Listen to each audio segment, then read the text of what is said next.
Assalamualaikum warahmatullahi wabarakatuh. Innal hamdalillah nahmaduhu wa nasta'inuhu wa nastaghfiruh wa na'udzu billahi min shururi anfusina wa min sayyiati a'malina. Man yahdihillahu fala mudilla lahu wa man yudlil fala hadiya lahu. Asyhadu an la ilaha illallah wahdahu la syarika lah wa asyhadu anna Muhammadan abduhu wa rasuluh alladzi la nabiyya Bapak-bapak, ibu-ibu, saudara-saudaraku, kaum muslimin kaum muslimat, sedang jamaah salat Isya yang dimuliakan oleh Allah Subhanahu wa taala.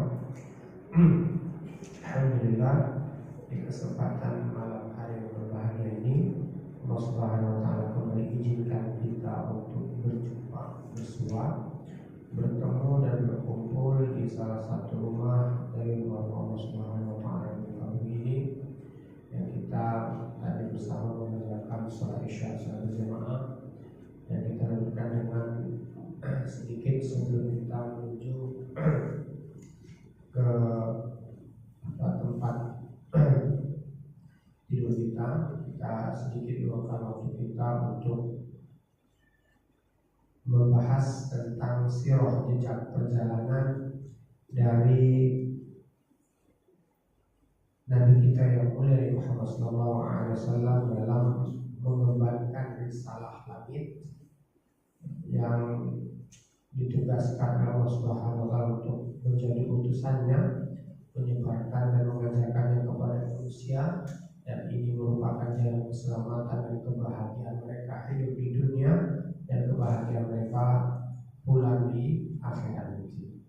Mudah-mudahan dalam membahas sirah Nabawi ini muncul dan tumbuh subur di hati kita kecintaan kepada Rasulullah SAW. Mudah-mudahan kecintaan ini kelaklah yang mengantarkan kita untuk bertemu dan berkumpul bersama Rasulullah SAW di surga Allah Subhanahu wa taala yang luasnya seluas langit dan bumi. Karena dalam sebuah hadis yang diriwayatkan oleh sahabat Anas bin Malik radhiyallahu anhu bahwasanya Rasulullah bersabda, "Anta ma'a man ahbabta." Kalian kelak akan dikumpulkan bersama orang-orang yang kalian cintai. Jadi kalau hari ini sungguh dan betul serta tulus ikhlas cinta kita kepada Rasulullah SAW, mudah-mudahan buah cinta ini adalah pertemuan dan perkumpulan dan berjumpa dengan beliau di yaumil akhir nanti di surga Allah Subhanahu wa taala luas yang seluas langit dan bumi. Ya Allah, ya Rahman, ya Rabbal. Hari ini Pak, kita lanjutkan pembahasan kita dari awal mula, awal mula Rasulullah menerima wahyu.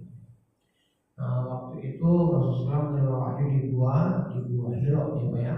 Beliau menerima wahyu di gua Hira dan beliau takut sekali pada waktu itu, sampai akhirnya rasa takut beliau ini diadukan oleh istri beliau yang tercinta kepada anak pamannya, yaitu Waraqah ibnu Naufal, yang merupakan orang Arab, ya, dia orang Arab tapi dia pendeta yang waktu itu Waraqah ini sudah buta, tapi beliau mampu menuliskan kitab Taurat, Injil ke dalam bahasa Arab. Dan jawaban Waraqah ibnu Naufal waktu itu, ya, beliau berkata, "Hadzal namus, ini adalah namus, ya. Ini adalah namus alladzi nazzalahu Allah Ta'ala ala Musa." Yang dulu namus ini dulu pernah turun kepada, ya, Nabi Allah Subhanahu wa taala yang bernama Nabi Musa. Nah, sekarang Pak, lanjutan dari kisah yang kemarin. Sekarang Rasulullah berkata, qala Rasulullah sallallahu alaihi wasallam ba'da dzikri majid wahyi. Bersabda Nabi kita yang mulia Muhammad sallallahu alaihi wasallam setelah beliau menceritakan bagaimana proses awal mula turunnya itu wahyu, ya, dan lalu beliau berkata begini, "Wa lam yakun min khalqillahi abghadu ala min sya'irin aw wajib. Kuntu la atiku kuntu la atiku an anzura ilaihima. Kata Rasulullah, beliau berkata, walam yakun min khalqillahi abghadu min ala man sya'ir. Sungguh kata beliau, tidak ada makhluk Allah, tidak ada makhluk Allah yang paling aku benci, yang aku paling benci kecuali dari kalangan para penyair, dari para kalangan penyair. Au majnun, atau orang-orang gila, orang-orang yang hilang akalnya. Jadi Rasul mengatakan, Pak, tidak ada orang yang paling aku benci waktu itu kecuali para tukang para penyair, para penyair. Kenapa, Pak? Karena para penyair itu, Pak, adalah orang yang pandai, Pak. Dia pandai, lihai sekali merangkai kata, menyusun kata-kata menjadi sebuah kalimat, yang kalimat-kalimatnya ini, kalimat ini tertata sangat rapi, Pak. Tertata sangat rapi. Jadi kalau misalkan belakangnya itu nur semua nanti. Kalau nanti belakangnya itu huruf sin semua belakangnya. Oh, itu bagus sekali, Pak. Dan nanti penyair-penyair ini, Pak, tergantung pesanan. Jadi siapa yang berani bayar? Jadi kalau ada orang yang berani bayar, lalu dia diminta untuk mengarang sebuah syair, dan mereka karang, mereka susun syair itu dan dibayar, akhirnya itu syair akan dibacakan. Dan syair-syair yang baik itu, Pak, itu akan ditempelkan di dinding-dinding Ka'bah. Jadi dulu, Pak, dulu tukang-tukang syair ini dibayar sama orang-orang bangsawan kaum Quraisy. Mereka dibayar untuk menyusun merangkai sebuah kata menjadi kalimat yang indah, yang mana isinya semuanya adalah celaan, isinya adalah hinaan, pelecehan terhadap siapa? Terhadap Rasulullah SAW. Kira-kira Bapak nih, kalau sekarang ada orang yang, kalau di kita itu orang Melayu, Pak, atau orang Betawi gitu ya, dia menyusun pantun, lalu pantunnya itu, Pak, pantunnya itu isinya ejekan-ejekan kepada kita. Kira-kira sakit hati gak kita dengarnya, Pak? Dibully kita, Pak. Dibuat syair, dibuat pantun, lalu pantun itu dibacakan dan yang isinya adalah pelecehan, yang isinya adalah penghinaan kepada kita. Sakit hati nggak, Pak? Sakit hati kita, Pak. Iya, dan kata-kata itu, Pak, kata-kata itu jauh lebih tajam daripada pedang, Pak. Banyak orang yang mati gara-gara kata-kata. Ada nggak, Pak?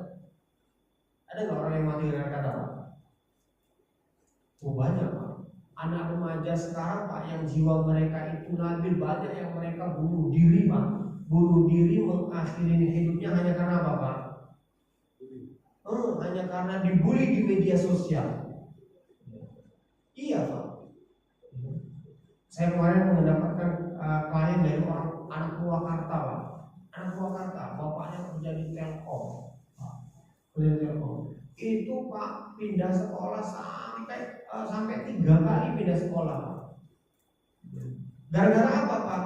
Gara-gara selalu merasa dibully oleh temannya di mana, Pak? Di IG dan di TikTok. Itu, Pak, nggak kuat, Pak, mentalnya lemah. Saya bilang anak SMA itu, Pak, anak SMA kelas 1, saya bilang, ya perempuan kalau teteh seperti ini terus, teteh tidak akan bisa hidup di muka bumi ini, karena kita tidak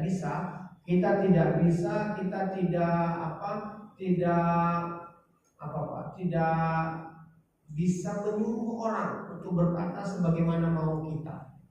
Nggak bisa kan, Pak? Nggak bisa.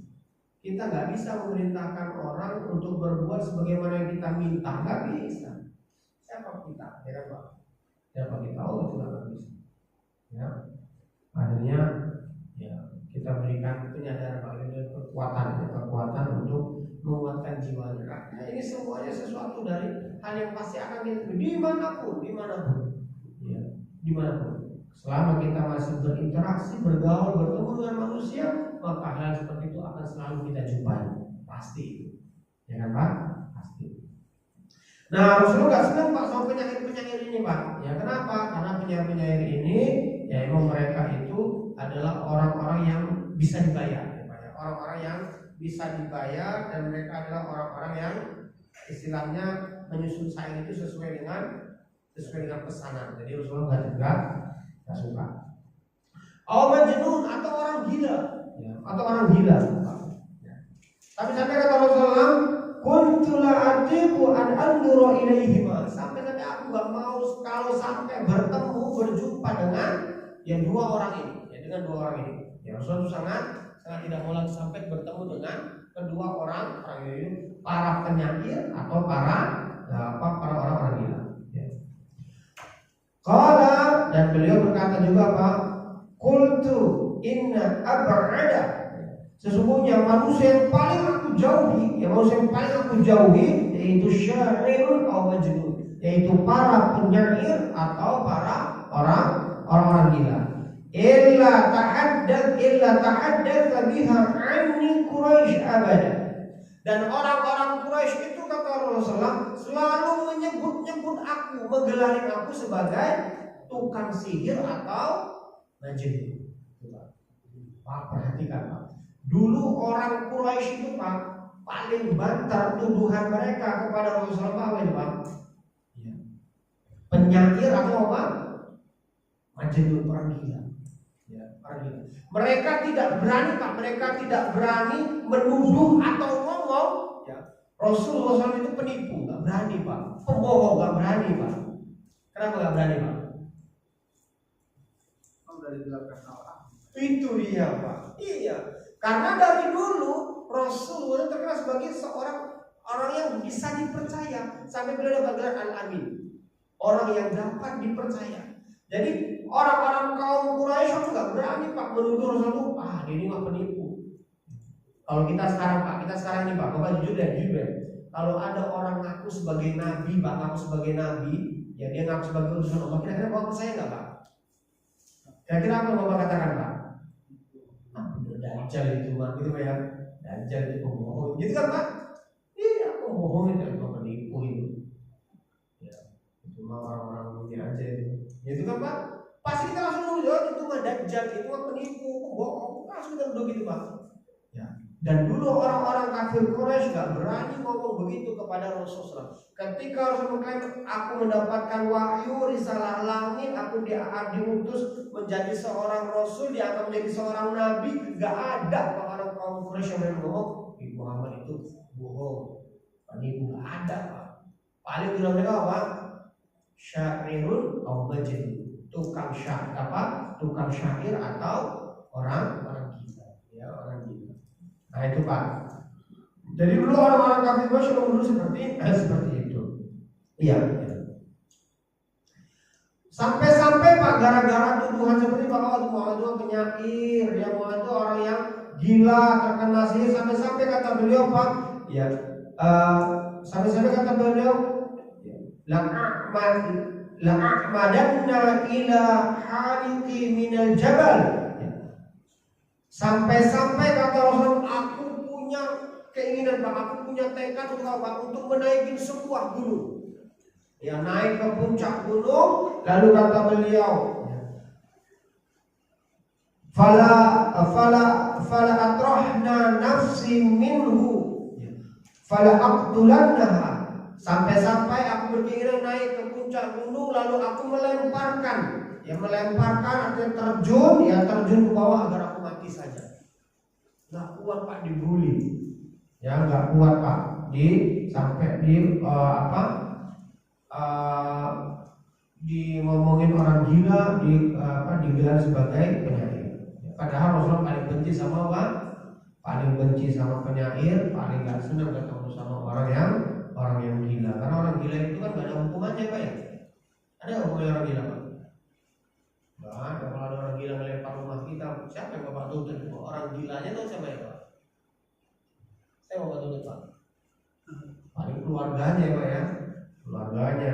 Orang gilanya mau bisa dituntut. Bapak laporan polisi juga percuma ya. Percuma. Lalu beliau berkata, Pak, qala fa kharajtu uridu dzalik. Sampai-sampai aku pernah keluar dari rumah dan aku ingin melakukan hal yang demikian. Berarti beliau beringinan sampai ingin bunuh diri. Hatta idza kuntu fi wasatil jabal. Sampai ketika aku sudah ada di tengah-tengah gunung, itu Pak, jadi sudah di tengah gunung, mau lompat gitu Pak ya, mau lompat, sami'tu sautan minas sama. Aku mendengar ada suara yang memanggilku dari atas langit, yang berkata, ya Muhammad, wahai Muhammad, anta Rasulullah, engkau adalah utusan Allah Subhanahu wa ta'ala. Wa ana Jibril, dan aku adalah Jibril, aku adalah malaikat Jibril. Nah ini Pak. Nah inilah awal pertama Rasulullah mengenal siapa itu malaikat Jibril. Kalau yang pertama tadi Pak, Rasul nggak tahu kan Pak. Kalau datang orang berbaju putih memeluk, memerintahkan beliau untuk baca, untuk membaca. Beliau bilang nggak bisa baca. Diadukan sama istri beliau yang tercinta kepada Waraqah ibn Naufal, kata Waraqah itu adalah namus. Ternyata namus ini Pak sebutan untuk malaikat Jibril di bahasa Ibrani. Ya, di bahasa Ibrani. Nah, inilah pertama kali Pak Rasulullah SAW yang mengenal dan mengetahui bahwasanya orang yang tempo hari ya Pak menemui beliau di Gua Hira, yang memerintahkan beliau untuk membaca lalu memeluk beliau, ini ternyata adalah malaikat yang bernama Jibril. Dan malaikat Jibril memperkenalkan Pak, ada Jibril dan aku adalah Jibril. Jadi nama beliau dan nama malaikat ini adalah Jibril. Qala, lalu Rasul berkata, farafa'tu ra'si ila sama, maka aku mengangkat kepalaku ke atas langit. Diangkat ke langit Pak. Fa idza Jibril fi surati rajulin. Aku lihat malaikat Jibril itu dengan bentuk laki-laki. Pak, dengan bentuk laki-laki. Safa qadamai fi ufuqis sama. Yang aku lihat tapak kakinya itu Pak, telapak itu ada di ufuk langit Pak. Ufuk itu ada ufuk itu Pak. Pokoknya ufuk ini Pak ya. Tahu bahasa Indonesia apa itu ufuk ini Pak? Apa bahasa Indonesia ufuk ini Pak? Apa?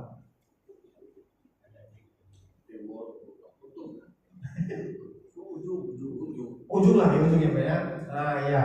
Wah, jadi ternyata malaikat Jibril itu Pak kakinya dari ujung langit ke ujung langit Pak. Aku lihat kakinya itu di ufuk ya Pak, di ufuk. Kode di ufuk. Ya. Ya Muhammad, ya wa yaqul, dan malaikat Jibril berkata, ya Muhammad anta Rasulullah wa ana Jibril. Wahai Muhammad, engkau adalah utusan Allah dan aku adalah Jibril. Ya, ini pertama kali ya, Rasulullah SAW berkenalan dengan malaikat Jibril. Faqala, dan Rasulullah SAW berkata Pak, fawaqaftu anzur ilaihi, maka aku pun berhenti melihat ke arah malaikat Jibril ya. Wa syaqala dzalika amma aradtu fama taqaddama wa ma ta'akhkhara. Sampai kata Rasulullah, aku bingung melihat malaikat Jibril sampai aku enggak maju enggak mundur Pak. Jadi apa istilah kita gitu Pak? Kalau bahasanya apa? Terpaku gitu Pak ya. Jadi enggak maju enggak mundur Pak melihat malaikat Jibril dari Pak, malaikat Jibril. Wa ja'altu asrufa wajhi anhu fi afaqis sama fala anzuru fi nahiyati minha illa ra'aitu adzali. Maka aku pun memalingkan wajahku Pak. Ketika sudah beliau malaikat Jibril sebelah sini Pak, nggak bisa ngapa-ngapain, nggak maju, nggak mundur di wajah sampai dipalingkan oleh Pak. Kalau kita istilahnya Pak, salah tingkah lah gitu ya. Dipalingkan oleh. Ketika dipalingkan wajah Pak ke arah ufuk langit yang lain Pak, ternyata di tempat itu terlihat juga malaikat Jibril. Dipalingkan lagi ke tempat lain Pak, ternyata di tempat itu terlihat lagi malaikat Jibril. Ternyata di mana-mana terlihat malaikat Jibril. Ini menunjukkan betapa besarnya malaikat Jibril gitu ya, malaikat Jibril. Famazalat waqifan ma ataqaddama amami. Akhirnya aku tetap terpaku berdiri mematung di tempat itu dan nggak kemana-mana. Wala arji ya warai, dan aku pun nggak maju nggak mundur, tetap di situ Pak, terpaku terpukau gitu ya, terpukau. Hatta ba'atsat Khadijatu rusuluha fi talabi, sampai aku mendengar kabar istriku yang tercinta Khadijah mengutus orang Pak, mengutus orang untuk mencari suami yang tercinta Rasulullah SAW. Ini cintanya seorang istri Pak, suaminya nggak kelihatan, dicari orang untuk nyari. Bapak dicariin nggak Pak? Kalau nggak pulang Pak, cariin Pak ya. Oh, kamu jangan cariin Pak. Iya Pak ya. Selalu Pak. Nah, sampai Pak hatta balau Makkah wa raja'u ilaiha wa ana waqifun fi maqami. Sampai Pak, para utusan tadi yang ditugaskan, yang disuruh sama Khadijah untuk mencari suami Pak, dicari keliling Mekah Pak, keliling Mekah, nggak ketemu Pak. Lalu sampai akhirnya utusan ini balik lagi pulang. Wahai ibunda Khadijah, kami tidak temukan di mana suamimu Muhammad bin Abdullah, kami tidak temukan. Padahal kata Rasulullah, aku tetap di tempatku, nggak kemana-mana karena terpukau, terpaku dengan melatap melihat mereka Jibril yang besar, kakinya ada di ujung ujung langit ke ujung langit kelihatan kakinya, dan di mana saja wajah dihadapkan kelihatan wajahnya. Masya Allah. Summan sarafa anni, akhirnya Pak, ya malaikat Jibril pun pergi setelah meyakinkan Rasulullah, wahai Muhammad, kata Rasulullah mau ngapain tadi Rasulullah? Mau bunuh diri. Ya, karena mau bunuh diri kata malaikat Jibril, wahai Muhammad, engkau adalah utusan Allah. Kata malaikat Jibril. Ya, dia nggak jadi bunuh diri Pak. Akhirnya malaikat Jibril pun pergi, ya menghilang. Setelah itu Pak, akhirnya Rasulullah Pak, ya wasaraftu raji'an ila ahli, aku pun pulang ke rumahku bertemu dengan keluargaku. Hatta ataitu Khadijah, sampai akhirnya aku datang menemui Khadijah, yang menemui istri beliau yang tercinta Khadijah. Wajalastu ila fakhidha, dan aku duduk di paha itu Pak. Masya Allah. Jadi Rasul datang Pak menemui istrinya, duduk di paha. Jadi kayak apa ini Pak? Di pangkuannya kayak anak-anak ya Pak ya. Masya Allah, ini betapa mesranya ini Pak Rasulullah bersama Jibril. Berapa dulu di paha ini Pak? Di pangkuan. Berat ya Pak ya. Sama dari itu ya. Kebalikan. Nah ini Pak, Rasulullah duduk di paha beliau, ya mudifan ilaiha, lalu Rasulullah bersandar ke pundaknya Pak, bersandar ke pundak Khadijah ya. Lalu ya faqalat, dia Pak, bagaimana Rasulullah SAW Pak ya, bagaimana ibu Khadijah Pak ya, sampai begitu sangat berdekat sekali Pak. Apa kata ibu Khadijah Pak? Ya Abul Qasim, wahai bapaknya Qasim. Kan Rasulullah punya anak namanya Qasim, Abdullah sama Ibrahim ya Pak ya, yang semuanya meninggal dunia ini Pak ketika anak-anaknya masih kecil. Anak yang pertama laki-laki Pak namanya Qasim. Rasulullah panggil, ya Abu Qasim, wahai Abu Qasim, aina kunta, di mana engkau wahai suamiku? Fa wallahi laqad ba'athtu fi talabika hatta balagha Makkah warja'u ilayhi. Sungguh kata Ibnu Khadijah, aku telah mengutus beberapa orang untuk mencarimu dan mereka tidak menemuimu, sampai akhirnya mereka pulang lagi kembali dan mengadu kepadaku, tidak menemukanmu. Kemana engkau wahai suamiku? Masya Allah Pak. Ditenangkan ya Pak ya, ditenangkan Rasulullah SAW. Iya Pak. Kemudian Pak, summa tahadastu billadzi ra'aitu. Kemudian kata Rasulullah, aku ceritakan kepada istriku Khadijah apa yang aku lihat. Rasulullah berkata, wahai Khadijah, aku merasa tersiksa banget. Sampai akhirnya aku waktu itu mungkin kehilangan akal. Aku pergi ke atas gunung, aku mau bunuh diri. Dan ketika aku mau bunuh diri, kulihat ada wajah seorang laki-laki yang kakinya ada di ujung langit, satu di ujung langit yang yang lainnya. Dan dia berkata kepada wahai Muhammad, kau adalah utusan Allah dan aku adalah Jibril. Aku takut kemana saja wajahku palingkan maka aku lihatlah wajahnya.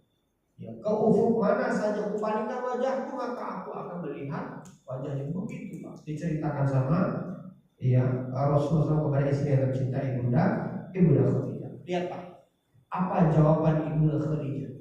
Masya Allah. Beliau begini. Qalat beliau berkata, Abshir ya ibna ammi. Bergembiralah, berbahagialah wahai anak pamanku. Ya, berbahagialah ya. Berbahagialah, bergembiralah. Ya. Wa thabattu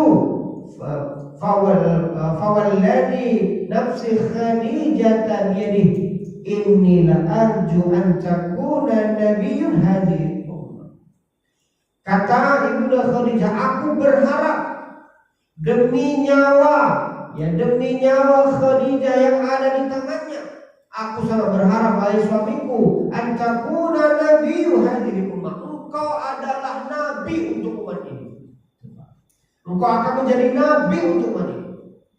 Nah, berarti Pak, dulu orang-orang Arab sudah tahu Pak ada nabi-nabi, sudah tahu. Tapi nabi-nabi dulu tidak ada dari orang Arab Pak. Kata dari mana Pak nabi-nabi dulu Pak? Dari Bani Israel Pak, iya dari Bani Israel Pak. Semua nabi dari Bani Israel Pak. Ya. Makanya ketika Rasulullah mengaku sebagai nabi, orang Yahudi itu bukan tidak tahu Pak kebenaran. Orang ini tahu Pak kebenaran agama Islam. Mereka tahu Islam itu agama yang benar, agama yang menyelamatkan, agama yang membahagiakan. Tahu mereka Pak. Tapinya ini apa tapinya Pak? Nabinya bukan dari mereka. Mereka nggak mau Pak, karena nabinya bukan dari mereka. Akhirnya mereka apa? Mereka mengadakan permusuhan sepanjang hayat sampai hari kiamat nanti terhadap agama ini. Jadi kebencian orang-orang Yahudi, orang-orang Bani Israel Pak terhadap agama Islam itu bukan perkara lain Pak. Itu karena apa Pak? Karena nabi bukan dari mereka, itu saja itu Pak. Itu saja itu. Ya. Karena nabinya bukan dari mereka. Kalau nabi dari mereka, Pak, mereka dibunuh lagi. Padahal nabi dari mereka dibunuh ya Pak ya. Iya, nabi dari mereka dibunuh ya, diingkari ya. Dan mereka nggak percaya, bukan Pak. Coba ya. Summa qamat fantalaqat ila Waraqah ibn Nawfal. Kemudian Pak ternyata ya Ibunda Khadijah ini Pak nggak semerta-merta cuma mau ngibul Pak, tapi mau cerita. Setelah Rasulullah tenang ya Pak ya, tertidur ya Pak, akhirnya Ibunda pergi Pak. Pergi menuju Waraqah bin Nawfal, Waraqah seorang pendeta. Ditemuin Pak, lalu Ibunda Khadijah mengabarkan kepada Waraqah bin Nawfal apa yang diceritakan oleh suaminya Nabi Muhammad SAW. Faqala, maka Waraqah bin Nawfal waktu itu menangis Pak, Kudus. Apa itu Kudus Pak? Suci ya Pak ya. Suci. Walladzi nafsu Waraqah biyadihi, sungguh demi jiwa Waraqah yang ada di tangan Allah Subhanahu wa taala, laqad ja'ahu namus al-akbar alladzi kana ya'ti Musa. Kata Waraqah, sungguh wahai Khadijah, yang datang kepada suamimu ini adalah an-namus akbar. Ya, artinya malaikat yang besar, malaikat yang agung. Sampai itu Pak, malaikat Jibril. Alladzi kana ya'ti Musa, yang mana dulu malaikat ini pun dulu pernah datang kepada Nabi Musa. Dulu pernah datang kepada Nabi Musa. Oh, Masya Allah. Ya. Wa innahu lanabiyyun hadhihi ummah. Dan sungguh suamimu wahai Khadijah akan menjadi nabi untuk umat ini. Nabi untuk menjadi umat ini. Faquli lahu, maka katakanlah kepada dia wahai Khadijah, katakanlah kepada suamimu ya. Katakanlah kepada suamimu ya. Falyasbut, hendaklah dia itu teguh. Artinya apa itu Pak? Teguh yang sabata itu kan kuat Pak. Sabata kuat atau itulah, hendaklah dia itu teguh ya, hendaklah dia teguh. Artinya jangan sampai ini Pak, jangan sampai oleng gitu Pak ya. Jangan sampai oleng ya. Jangan sampai ya enggak tercapai gitu Pak. Teguh terus. Faraja Khadijah fa akhbarathu biqali wa. Maka Ibnu Khadijah pun pulang Pak, dan dia mengkabarkan apa yang disampaikan oleh Waraqah kepada suaminya Rasulullah sallallahu alaihi wasallam. Falamma qada Rasulullah sallallahu alaihi wasallam jiwaruhu insarafa ila Makkah. Nah, setelah Rasul mendengar apa yang disampaikan, apa yang diceritakan, apa yang diberitakan oleh Waraqah ini Pak, akhirnya Rasulullah SAW pun Pak, ya beliau pun mencari untuk menemui Waraqah. Ya, dia bertemu dengan Waraqah. Ya, lalu Rasulullah SAW Pak mengkabarkan, menceritakan apa yang beliau alami, apa yang beliau saksikan, apa yang beliau lihat, apa pula perasaan yang beliau rasakan, diceritakan semua Pak. Dan Waraqah waktu itu mendengar, menyimak dengan seksama, sampai akhirnya Waraqah berkata, "Walladzi nafsi biyadihi, demi jiwaku yang ada di tangan Allah Subhanahu wa taala Muhammad, innaka lanabiyyun hadhihi ummah." Sesungguhnya engkau benar-benar akan menjadi nabi untuk umat ini. Walaqad ja'aka namus akbar alladzi ja'a Musa. Sungguh yang telah datang kepadamu itu adalah namus akbar yang dulu juga pernah datang kepada Nabi Musa. Lebih yakin lagi Kak. Tadi kan cuma dengar cerita dari istrinya, ini langsung ketemu dengan Waraqah ya, yang Waraqah sampaikan sama persis sebagaimana yang Ibnu Khadijah ceritakan. Masya Allah, tambah yakin itu Pak ya, tambah yakin ya. Yang berikutnya Pak ya, fatratul wahyi ya. Fatratul wahyi ini Pak, masa ini Pak kepenting itu Pak, gak ada wahyu gitu Pak, tertutupnya wahyu, gak ada wahyu Pak. Vakum Pak, vakum, jadi gak ada wahyu. Nah itu Pak, amma muddatil fatratul wahyi ya, adapun masa kevakuman wahyu itu Pak, Farawa Ibnu Sa'ad, diriwayatkan oleh Ibnu Sa'ad bin Abbas dari Ibnu Abbas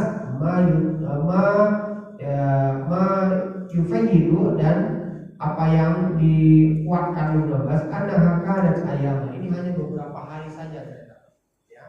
Karena ada riwayat menyatakan bahwasanya kevakuman wahyu itu artinya masa tertutupnya wahyu itu beberapa bulan ya, beberapa bulan, bahkan ada yang menyatakan Pak ya sampai annaha damat ya, annaha damat waliyat salah sini, sampai ada yang menyatakan Pak itu 3 tahun, sampai ada yang menyatakan Pak ya sanatain 2 tahun.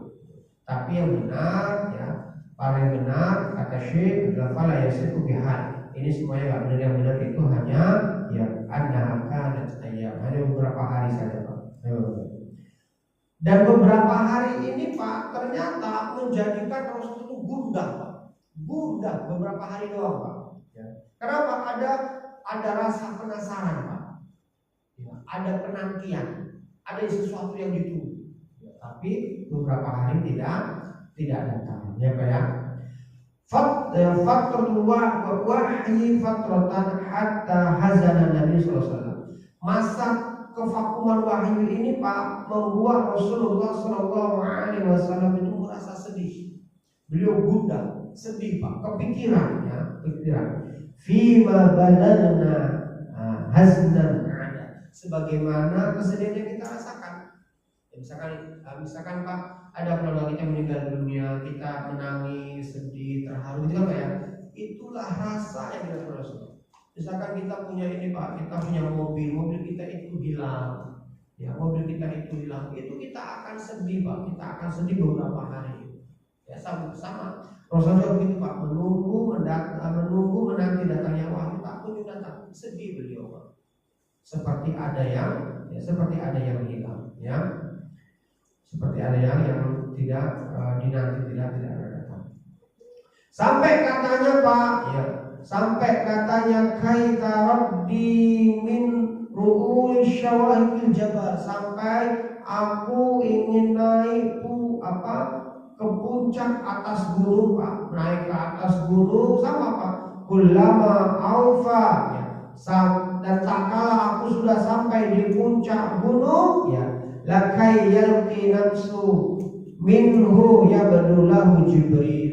Dan ternyata di puncak gunung itu aku bertemu dan melihat lagi malaikat Jibril, dan malaikat Jibril berkata, ya Muhammad innaka rasulun haqqa, wahai Muhammad engkau adalah utusan Allah benar-benar ya, benar. Fayazkuru lidzalika, akhirnya ketika mendengarkan apa yang dikatakan malaikat Jibril ini, tenanglah Rasulullah, tenang ya, tenang lagi. Fayarji', ya beliau pun pulang lagi ke rumah.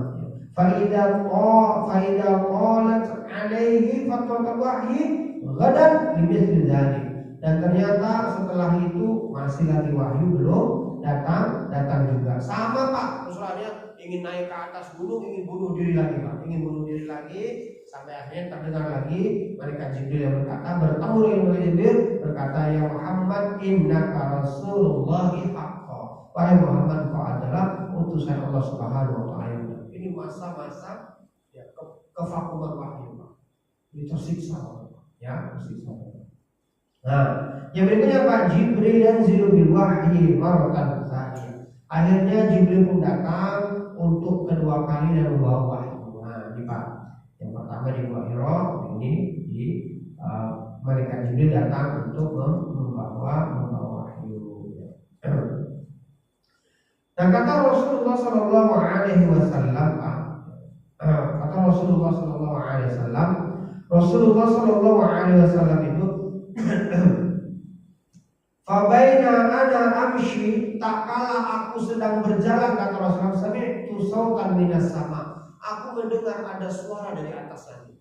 Ya, aku mendengar ada suara di atas langit. Farafa'tu basari, ya, qibala sama, maka aku pun mengangkatkan pandangan mataku ke atas langit. Dilihat Pak, mendongak gitu ya, mendongak ke atas langit.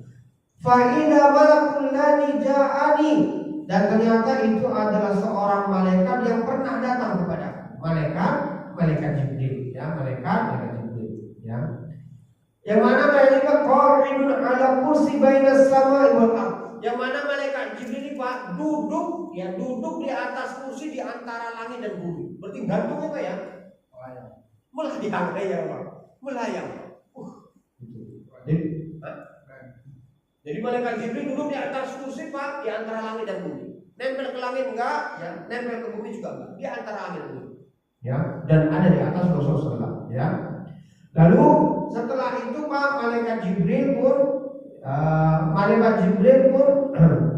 menurunkan wahyu kepada Rasulullah Sallallahu Alaihi Wasallam, yang wahyunya adalah di surat Al-Mudaththir. Ya ayyuhal mudaththir, wahai kalian orang-orang yang berselimut, ya turun ya, wahyu. Waktu itu Pak, setelah melihat malaikat Jibril seperti itu Pak, kata Rasulullah, fajitu ahli, maka aku pun mendatangi keluargaku Pak, mendatangi keluargaku ya, sampai aku berkata, zammiluni, selimutin aku wahai Khadijah, selimutin aku wahai Khadijah, selimutin aku wahai Khadijah. Tak kala diselimutin seperti itu Pak, fa'anzalallahu ta'ala, maka turunlah wahyu kepada Allah Subhanahu wa taala, ya ayyuhan mudaththir, wahai kalian, wahai engkau orang-orang yang berselimut ya, kum fa'anzir, bangkit, fa'anzir, berilah peringatan. Nah, ini berarti Pak, perintah Allah Subhanahu wa taala untuk menyampaikan wahyu secara apa Pak?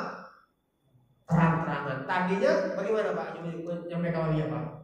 Sembunyi-sembunyi, hanya kepada Khadijah dan kepada budaknya Haris kan Pak, kepada sepupunya Ali, kepada sahabat Abbas, kepada ibu Abbas. Sembunyi-sembunyi Pak. Ya. Sembunyi-sembunyi, dan kepada sahabatnya waktu itu Abu Bakar sembunyi.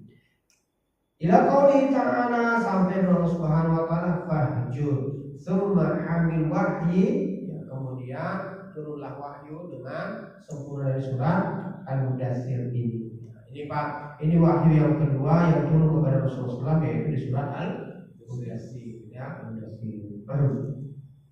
Tapi kenapa Pak wahyu yang pertama, ada Pak, wahyu yang pertama yang turun itu kan surat Al-Alaq, Tapi kenapa kok di Al-Quran yang pertama itu surah Al-Fatihah? Nah, coba Pak.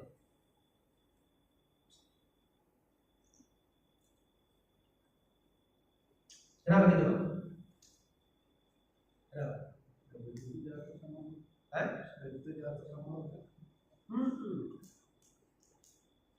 Jadi turunnya ayat itu Pak, turunnya ayat itu tidak menjadi sebuah urutan dalam Al-Quran. Enggak. Kenapa Pak? Turunnya ayat-ayat itu sesuai dengan apa? Kondisi, sesuai dengan kondisi atau ada peristiwa yang melatar belakangi. Ya, dan Al-Quran tersusunnya itu berdasarkan wahyu juga Pak. Jadi Allah memerintahkan untuk menjadikan Al-Fatihah itu surat yang pertama, Al-Baqarah, Ali Imran sampai Anas yang terakhir. Sampai Anas yang terakhir. Ini merupakan ketetapan dari Allah Subhanahu wa Ta'ala. Itu karena ada orang kali dulu itu adalah susunannya Rasulullah SAW. Kita katakan enggak, emang begitulah Allah Subhanahu wa Ta'ala menetapkan. Begitulah yang Allah Subhanahu wa Ta'ala perintahkan. Ya. Ketika Rasulullah meninggal dunia Pak, berarti di usia beliau 83 tahun itu Pak, ternyata malaikat Jibril turun lagi Pak, memerintahkan Rasulullah untuk membacakan Al-Quran dari pertama sampai terakhir. Dan Rasulullah bacakan surah Al-Fatihah Pak. Al-Fatihah yang pertama sampai yang terakhir surat Anas. Makanya kata ulama kita ini menjadi sebuah dalil yang tegas bahwasanya memang susunan Al-Quran itu dari Al-Fatihah sampai Anas itu memang berdasarkan perintah dari Allah Subhanahu wa Ta'ala. Padahal wahyu yang pertama turun adalah surat Al-Alaq. Surat Al-Alaq. Sekarang Pak kita akan bahas Pak bagaimana fi bayani aqsamil wahyi, bagaimana macam-macam proses turunnya wahyu itu Pak. Nah ini kita bahas ya. Qala Ibnu Qayyim, berkata Ibnu Qayyim Pak bahwa yadhkuru maratibul wahyi. Malaikat Jibril ini Pak menyebutkan tentang urutan-urutan bagaimana wahyu itu turun. Ahaduha, yang pertama Pak, ar-ru'ya as-sadiqah wa kanat mubda'u wahyi. Yang pertama Pak, mimpi yang benar. Jadi wahyu itu turun yang pertama Pak, dia berupa mimpi. Dan mimpinya itu benar. Dan ini biasanya awal-awal saja Pak, awal-awal wahyu itu penyempurnanya adalah dalam keadaan beliau sadar. Jadi beliau mimpi Pak, beliau mimpi dan ternyata mimpinya itu adalah wahyu, Dan ini mimpinya Nabi ya Pak ya, mimpinya Nabi. Kalau sekarang Pak mimpinya orang soleh. Kalau ada orang soleh Pak, ya ada kiai, ajuman, atau ulama lah gitu ya, yang kita tahu kesolehannya, kita tahu dia yang soleh lah Pak. Dia bermimpi, mengaku mimpi, dia merasa mimpi seperti ini dan itu bisa kemungkinan benar Pak. Bisa kemungkinan benar. Kalau orang soleh. Jadi kalau orang yang ini itu mungkin mimpinya karena kelamaan tidur ya. Asalnya yang kedua Pak, maka yalqihi malak fi ruhihi wa qalbihi min ghairi an yarahu kama qala sallallahu. Yang kedua Pak, wahyu itu turun ya, yang mana Rasulullah SAW itu merasakan Pak, ada sesuatu yang dihembuskan ke dalam jiwa hati Rasulullah SAW. Rasulullah itu nggak melihat Pak, nggak menyaksikan malaikat Jibril, tapi beliau merasa ada hembusan masuk ke hati beliau, ke jiwa beliau, dan beliau merasakan. Itu adalah wahyu ya yang juga pernah turun kepada Rasulullah. Kalau Nabi SAW sebagaimana Rasulullah bersabda begini Pak, Inna Ruhal Qudus ya, dulu pernah malaikat Jibril itu Ruhul Qudus nafasa fi ruhi, menghembuskan ke dalam sanubariku, ke dalam jiwaku. Sebuah perkataan, apa katanya Pak? Ini hadis qudsi nanti jadi ya Pak. Ya, nanti ini hadis qudsi. Annahu malaikat Jibril itu berkata Pak, lan tamuta nafsu hatta tastaqbila rizquha. Tidak akan mati siapapun di antara kalian sampai sempurna rezeki. Nanti kalau ada orang yang meninggal dunia itu karena apa? Habis rezekinya. Karena memang sudah habis rezekinya. Iya.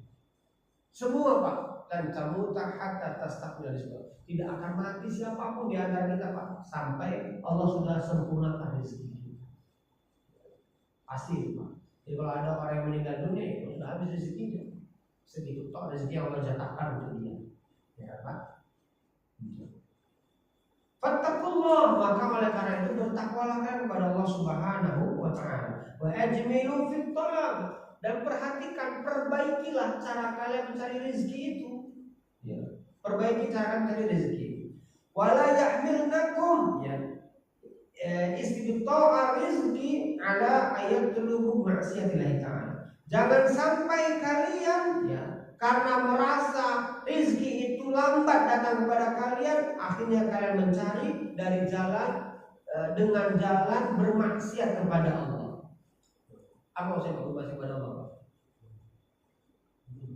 Rasul, jangan sampai kalian karena menganggap rezeki itu lambat datangnya, kalian menempuhnya dengan cara bermaksiat kepada Allah. Dengan cara apa, Pak?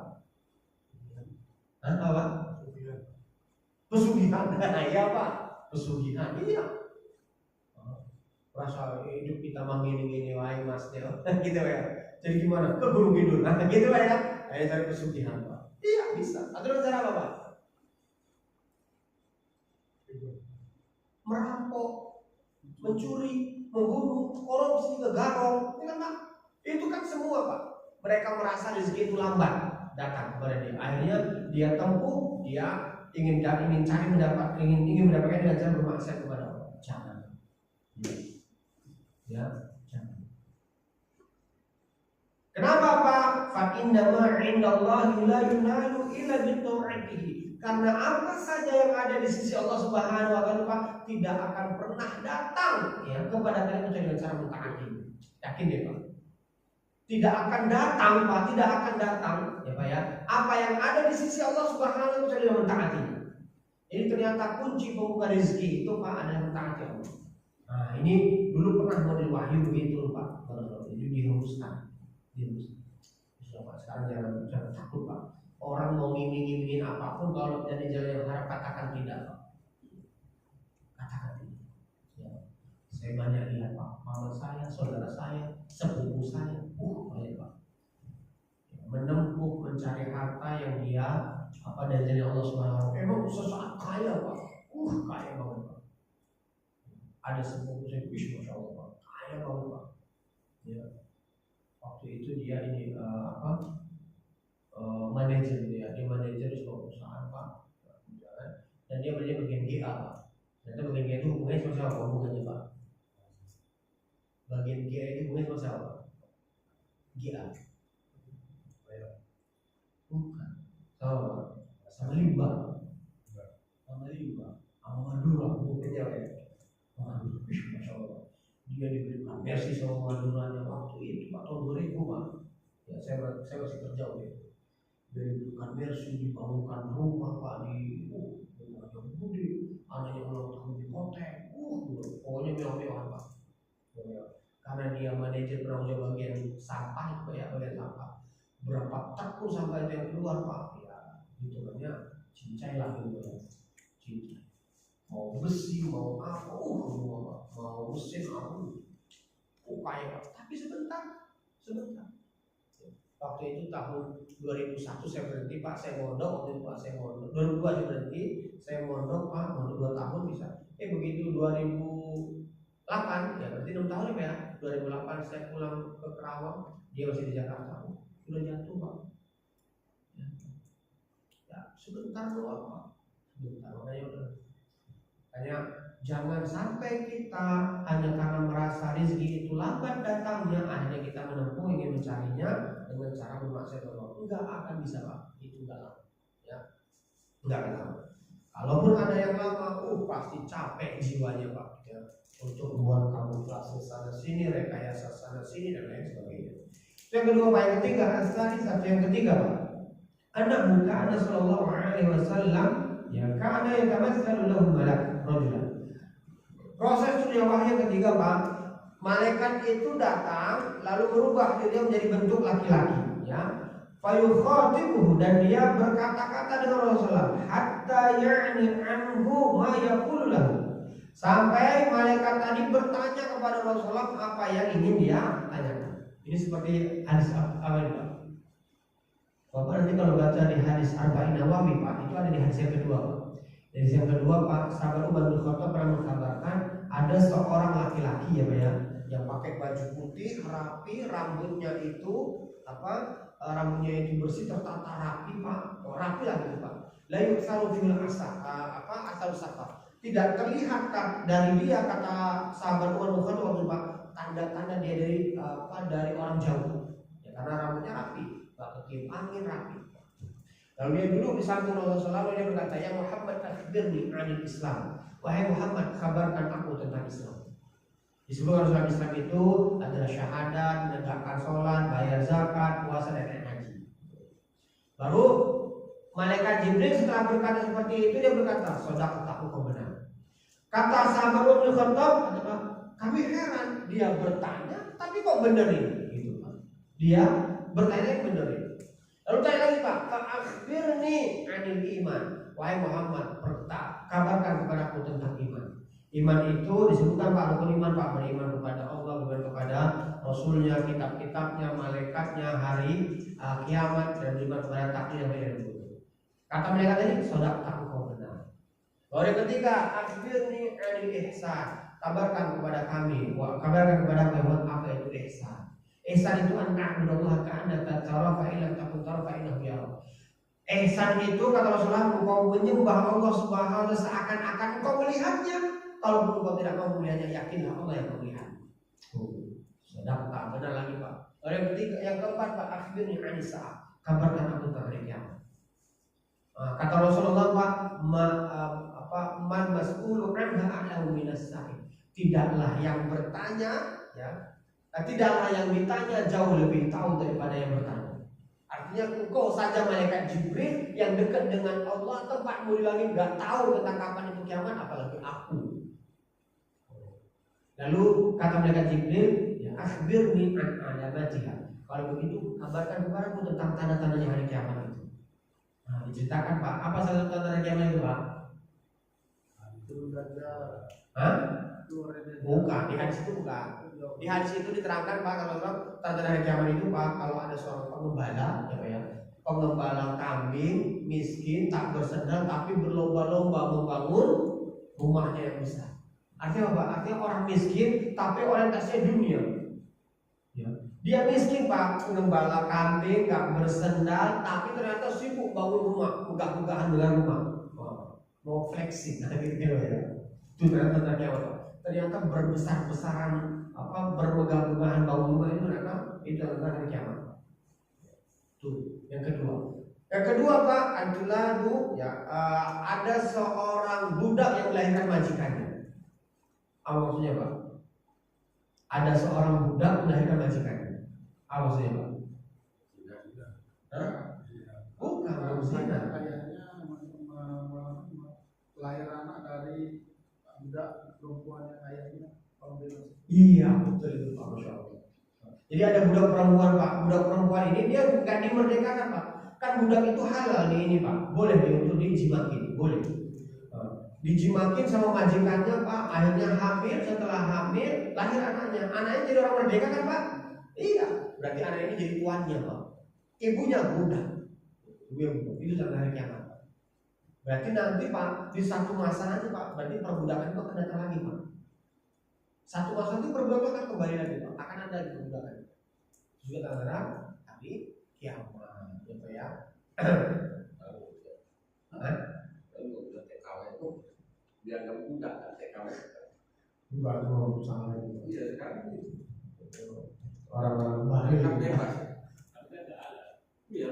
Iya. Orang kami budak. Bahaya itu Pak.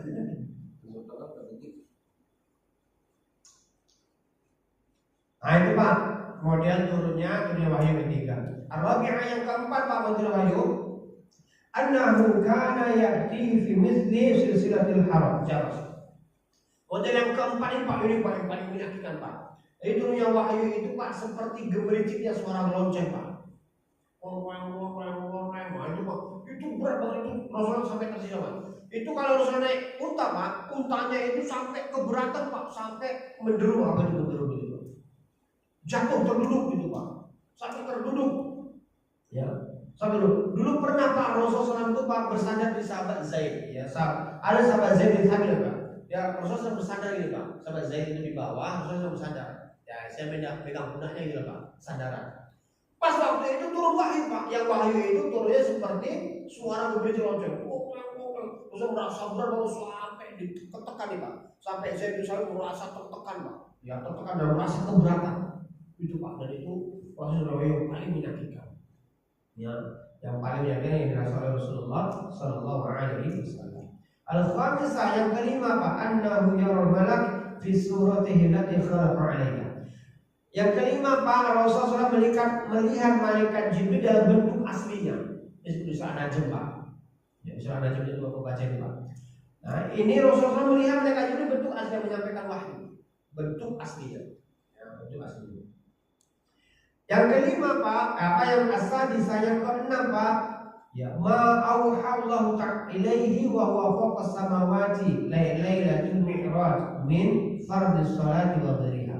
Yang keenam Pak, proses turunnya wahyu itu Rasulullah Shallallahu Alaihi Wasallam langsung bertemu dengan Allah Subhanahu Wa Taala di atas langit, tapi cuma mendengar suara saja. Jadi tidak pakai perantara malaikat Jibril Pak, langsung Allah yang bersuara, yang berkata. Itu seperti dalam wahyu apa Pak? Isra Mi'raj Pak, tentang perintah sholat Pak. Ini yang ke-6. As-sabi'ah yang ketujuh Pak, kalamullahu lahu minhu ilaihi bila wasitatin. Malak kama kalamullahu Musa ya Ibnu Imran. Yang keempat Pak, apa yang ketujuh Pak? Allah Subhanahu wa taala berkata langsung kepada Rasulullah SAW tanpa ada pembatas, tanpa ada perantara malaikat, sebagaimana Allah Subhanahu wa taala berbicara kepada Nabi Musa bin Imran. Wa hadhihi martabatul hiya sabitatun li Musa faqat.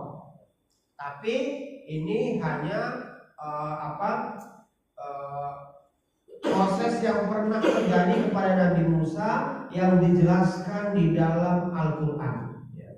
Dijelaskan dalam Al-Qur'an bahwasanya Allah Subhanahu berbicara langsung kepada Nabi Musa. Dan ini pun pernah Allah Subhanahu lakukan kepada Rasulullah SAW ya, ketika di dalam hadis Isra dan Mi'raj Allah berfirman langsung kepada Rasulullah SAW. Ini Pak. Ini yang berikutnya Pak. Ya, yang berikutnya wahiyat taklimullahi lahu kafahan min ghairi hijabin. Allah berbicara langsung dengan Rasulullah tanpa ada hijab. Ini kata ulama kita ini khilaful baina salaf wal khalaf. Ini ulama berselisih ya. Yang jelas Ibnu Khaldun yang mengatakan tidak benar. Karena Ibnu Khaldun sampai berkata Rasulullah bertemu dengan Allah Subhanahu wa taala tanpa ada hijab, artinya Rasulullah bisa melihat langsung bentuk dan rupa Allah, maka itu adalah bohong, kata Ibnu Aisyah. Itu adalah bohong. Kalau ada yang mengklaim, ada yang menetapkan, itu adalah kebohongan. Kenapa Pak?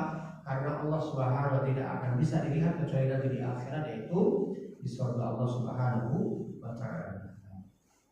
Nah, ini mungkin Pak yang bisa kita sampaikan. Alhamdulillah selesai pembahasan kita tentang masalah turunnya wahyu.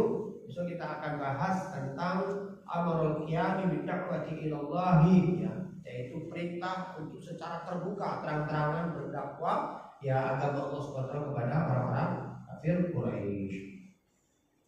Yang bukan saya sampaikan tadinya saya mau